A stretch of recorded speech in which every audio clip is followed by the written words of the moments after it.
প্রিয় উচ্চ মাধ্যমিকের ছাত্রছাত্রীরা, আজকে আমি যে বিষয় নিয়ে আলোচনা করব সেটি হচ্ছে তোমাদের যে অ্যাকাউন্টেন্সি সাবজেক্টটি রয়েছে। এই অ্যাকাউন্টেন্সি সাবজেক্ট থেকে আমি তোমাদের অলরেডি দুটো চ্যাপ্টার কভার করে দিয়েছিলাম থিওরির।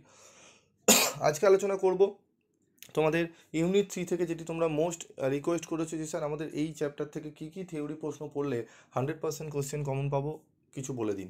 তো তোমরা জানো বিগত 5 বছরে তোমরা রেকর্ড যদি দেখো, আমি যে কমার্সের যে সাজেশানগুলো দিয়েছি সেখানে কিন্তু 100% কমন কিন্তু এসছে। বিজনেস স্টাডিজ বলো, অ্যাকাউন্টেন্সি বলো, কস্ট ট্যাক্স বলো, সিএলপিএ বলো, ইকোনমিক্স বলো, প্রত্যেকটা সাবজেক্টের। এবং কমার্সের সাবজেক্ট কিন্তু শুধু ইয়ার ভিত্তিক পড়লে কিন্তু ওইভাবে হয় না, একটু তার বাইরেও তোমাকে কিন্তু পড়তে হবে, ঠিক আছে? তো এই বিষয়গুলো মাথায় রেখেই তোমাদের কিন্তু আমি সাজেশানগুলো রেডি করি। তো চলো আমরা দেখে নিই আমাদের কী কী পড়তে হবে অ্যাকাউন্টিং ফর শেয়ার ক্যাপিটালে। ঠিক আছে, অ্যাকাউন্টিং ফর শেয়ার ক্যাপিটালে আমরা কী কী পড়বো? সংক্ষিপ্ত টিকা লেখো, রাইট শর্ট নোট। পড়বো প্রথমেই অনুমোদিত মূলধন এবং বিকৃত মূলধন, অথরাইজড ক্যাপিটাল এবং সাবস্ক্রাইব ক্যাপিটাল। এই দুটি টিকা হিসাবে খুব ভালো করে পড়বে, 2 নম্বর হিসাবে পড়বে। একেও তোমাদের আসার সম্ভাবনা থাকে, কারণ এসিকিউ তো তোমাদের কিন্তু এই প্রশ্নগুলো দেয়, তাই 2 এবং 1 নম্বরের জন্য অত্যন্ত গুরুত্বপূর্ণ। তারপর পড়বে শেয়ারের অতি আবেদন, বকেয়া তলবি। ঠিক আছে, ওভার সাবস্ক্রিপশন অফ শেয়ার, কলস ইন এরিয়ার, এর সাথে কলস ইন অ্যাডভান্সটাও তোমরা ভালো করে পড়ে রাখবে।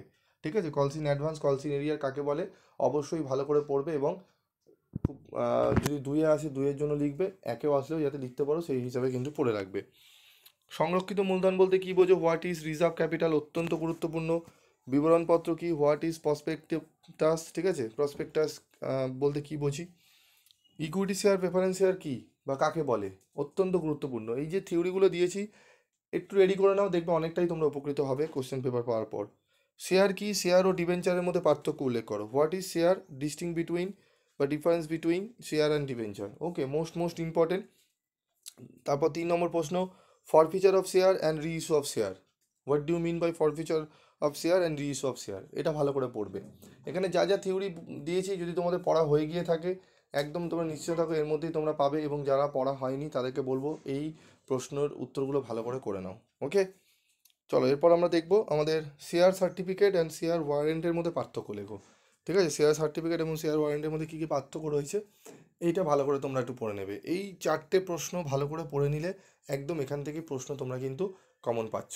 ঠিক আছে, তো আশা করি এখান থেকে তোমরা পেয়ে যাবে। অঙ্ক অবশ্যই খুব ভালো করে পড়বে, যারা বিশেষ করে অঙ্কে দুর্বল তাদের জন্য আমি সাজেশনটি দিলাম। যারা অঙ্কে ভালো তাদেরকেও বলবো এই থিওরিগুলো একটু ভালো করে জাস্ট চোখ বুলিয়ে যেও। ঠিক আছে, আজকের মতো ভিডিওটি শেষ করছি, দেখা হচ্ছে পরবর্তী ভিডিওতে। সকলে ভালো থাকো, সুস্থ থাকো। এবং তোমাদের কিন্তু কলেজে যারা পড়বে কলেজের জন্য কিন্তু বিকমের আমাদের 100% কমনযোগ্য সাজেশন দেওয়া হয়, ক্লাস করানো হয়। তোমরা যদি ক্লাস করতে চাও তাহলে স্ক্রিনে দেওয়া নাম্বারে যোগাযোগ করে কিন্তু ক্লাস করতে পারো। এবং আমাদের অ্যাকাউন্টসের যেগুলো রয়েছে, কস্টিং যেগুলো রয়েছে, এগুলোতে তো কেয়ার করা হয়ই। বিশেষ করে থিওরি পেপারও কিন্তু আমাদের যত্ন সহকারে পড়ানো হয়, যেগুলো অন্যান্য জায়গায় কিন্তু খুবই কম হয়। তো তোমরা যদি চাও অফলাইনে ক্লাস কিন্তু করতে পারো। আজকের মতো ভিডিওটি শেষ করছি, দেখা হচ্ছে পরবর্তী ভিডিওতে। সকলে ভালো থেকো, সুস্থ থেকো।